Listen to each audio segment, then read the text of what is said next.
I'm entering a pitch competition, and I'm gonna pitch all my ideas, even the bad ones. Here's why.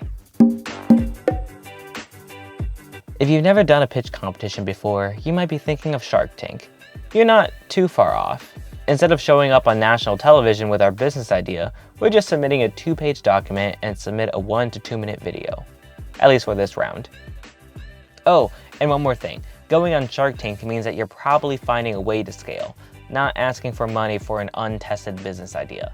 In some ways, this competition is all about half-baked ideas. But isn't it better to wait until those ideas become more developed? Well, let me tell you about the last time I entered a competition I wasn't prepared for.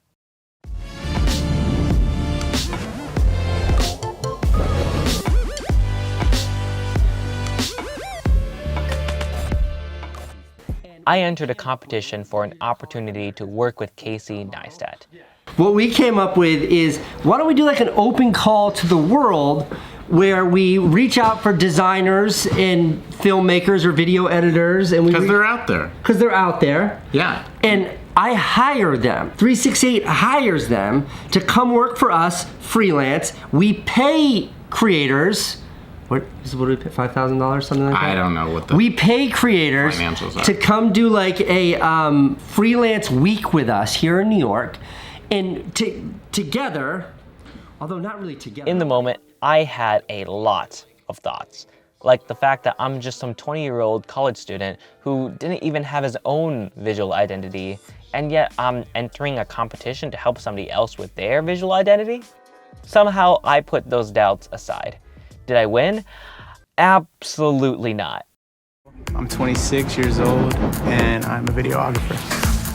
For some reason, I never came across this video before this week, and I got to see that I was right. The winners were much more experienced and qualified than I was. Then I watched until the very, very end.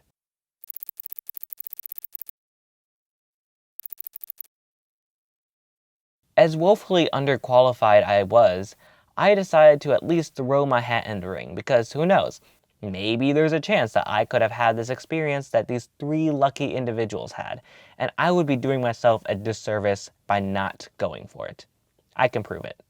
Idea is just an idea, and you have to have the courage to share it with the public and put it out there and get validation.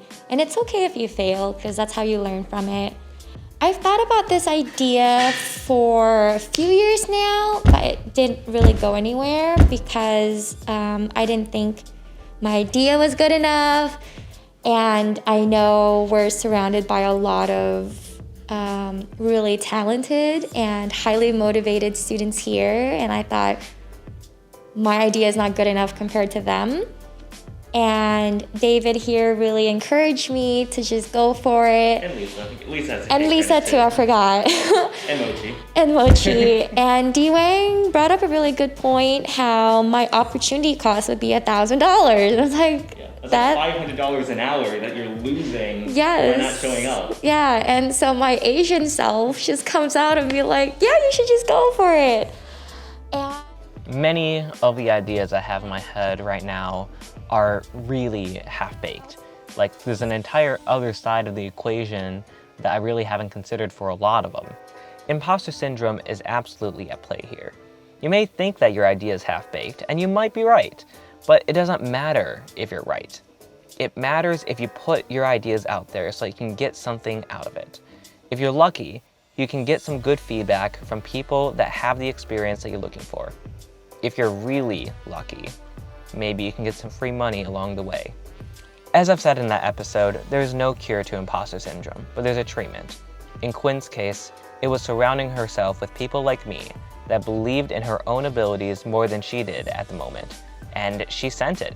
She made it over the metaphorical rock wall with grace. It's my turn to send it. I don't have to do it well. I just have to actually do it. I'll see you at the top. I'm David the Futurist, and I'll see you in the future.